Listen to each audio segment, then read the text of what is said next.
Olá, olá, Shalom, tudo bem com vocês?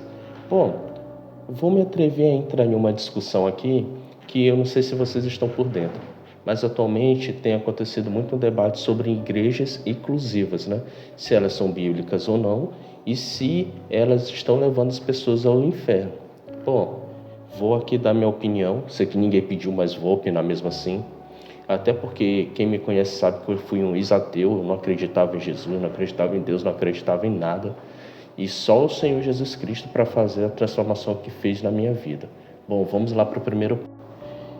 Eu até fiz algumas anotações aqui no meu computador e aí eu quero apontar para vocês. A primeira anotação que eu fiz aqui para trazer para vocês foi o texto básico que está em Mateus 16:24, que vai dizer o seguinte: Então disse Jesus aos seus discípulos: Se alguém quiser vir após mim, negue-se a si mesmo, tome sua cruz e siga-me.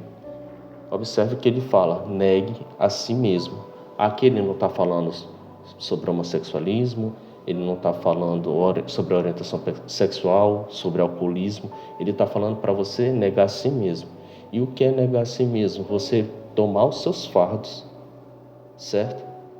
Dizer, eu não quero isso mais para minha vida. Eu renego tudo isso e agora eu vou viver para Jesus. Vou viver o caminho que o Senhor quer que eu viva. É isso que o Senhor quer dizer. Eu até anotei aqui algo que eu achei interessante. Jesus havia revelado aos discípulos que seria rejeitado, sofreria e posteriormente morreria. Pedro, na forma humana, né, que ele era humano, tentando impedir Jesus, tentando impedir o plano divino, disse para o Senhor que isso não iria acontecer. E foi quando Jesus disse, né, negue a si mesmo e siga-me. E aí como eu já falei sobre o negar a si mesmo, eu trouxe até, não um conceito, mas uma observação que geralmente eu anoto nos meus cadernos de estudo. E quando eu estava estudando sobre esse tema, eu anotei o seguinte: negar a si mesmo nada mais, nada menos é que abrir mão de algo, ou seja, renunciar ao eu como centro da vida. É morrer, literalmente, renascer em Cristo, perdão.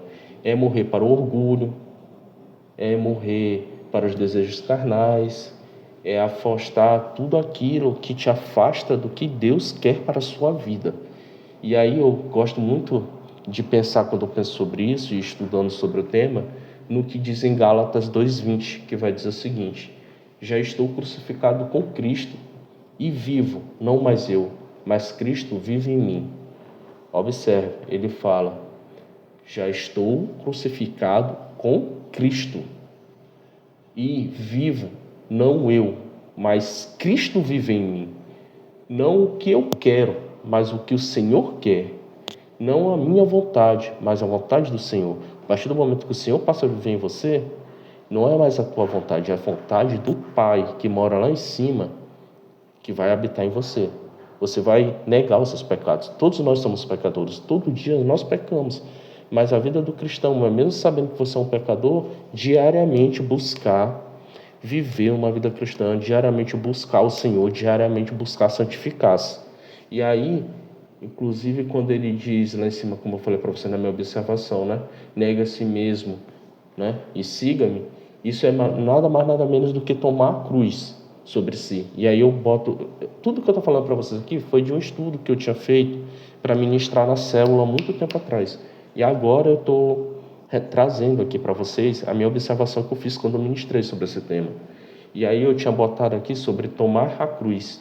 Lá em Lucas 9:23 vai dizer o seguinte: se alguém quer vir após mim, tome cada dia a sua cruz e siga-me.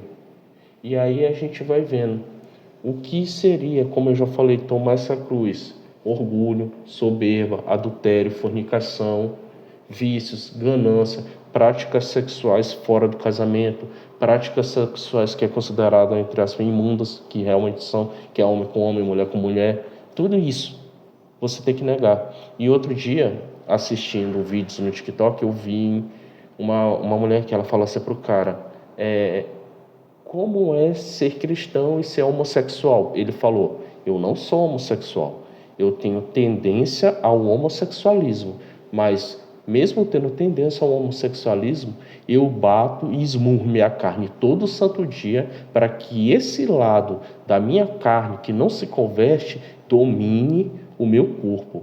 Porque a própria palavra vai falar que quem é carne discerne o que é da carne, quem é espírito discerne o que é do espírito. E como eu acabei de falar, né? Quem é carne discerne o que é carne, quem é espírito discerne o que é espírito. E eu gosto muito dessa passagem que está em Mateus 11:28. E diz assim: vinde a mim todos os que estão cansados e oprimidos. E aí eu gosto de unir essa passagem com o que está em 2 Coríntios 5,17, que diz: e assim, se alguém está em Cristo, é nova criatura. As coisas velhas já passaram, eis que tudo se faz novo. Ou seja, se você está cansado, procure Cristo. E Ele vai te transformar em uma outra pessoa. Porque como diz em 2 Coríntios, assim, aquela pessoa que estava cansada, que deixou seu fardo e passou a estar em Cristo, é uma nova criatura. Novas coisas vão acontecer. Eu não estou dizendo que viver o Evangelho é fácil. Não é. Mas eu prefiro viver o Evangelho do que viver o que o mundo prega. E aí eu entro na história da igreja inclusiva. A igreja é inclusiva. Toda a igreja é inclusiva. A igreja recebe bêbado, recebe ex-ladrão, recebe assassino, recebe policial corrupto, recebe homossexual, recebe fariseu, recebe as pessoas que, como eu um dia, era ateu, recebe quem foi satanista, recebe tudo quanto é tipo de gente. A igreja é inclusiva por si só. Ela é inclusiva, ela engloba um apanhado de pessoas. Só que tem uma diferença entre ser inclusiva e aceitar o pecado. A igreja te recebe, ela te inclui na comunidade, mas ela não aceita o que você é. Ela te aceita como você veio e quando você passa a ser uma nova criatura, você passa a viver como Cristo quer que você viva. Ela te traz. Você entende a diferença? Ela é inclusiva porque ela te inclui na comunidade, mas vai de você passar a ser igreja, porque a igreja não vai aceitar o teu pecado, ela aceita o pecador, ela aceita o pecador, e o pecador se transforma em uma nova criatura e deixa de pecar. É igual quando Jesus disse para aquela mulher adúltera: vai, não peques mais. Qualquer pessoa ali poderia jogar pedra nela e estaria pecando, porque também era pecador. Por isso que o Senhor falou: quem não tem pecado, atira a primeira pedra. Deus poderia atirar a primeira pedra nela, que era Jesus Cristo. Ele poderia, porque ele era um ser que não tinha pecado. Mas ele, que não tinha pecado, resolveu e decidiu perdoar ela. E aqueles que eram pecadores, que queriam tacar a pedra nela, não poderiam tacar. E eles queriam condenar ela. Então, o que eu quero dizer com isso? A igreja é inclusiva. Ela inclui todo tipo de pessoa. Mas você tem que se transformar. Ela aceita como você, a igreja aceita como você chega, mas ela não aceita que você permaneça como você chegou. Porque se você verdadeiramente aceitou a Cristo, você vai ser transformado. E para finalizar, eu quero trazer uma passagem que não estava no estudo original, mas eu me lembrei de algo nesse sentido e eu fui pesquisar, que é a passagem que está em Lucas 9,62, que diz: ninguém que lança a mão do arado e olha para trás é apto para o reino de Deus. O que é que o Senhor está ensinando aqui? Que diariamente aquele que aceita Cristo vai ter que trabalhar contra a carne para não voltar a querer o que era do mundo. Eu até peguei uma anotação aqui que eu olhei na internet, eu achei muito interessante, que diz: Jesus ensina que seguir a ele exige decisão e constância. Quem decide segui-lo deve fazê-lo com o coração inteiro, sem reservas e sem nostalgia,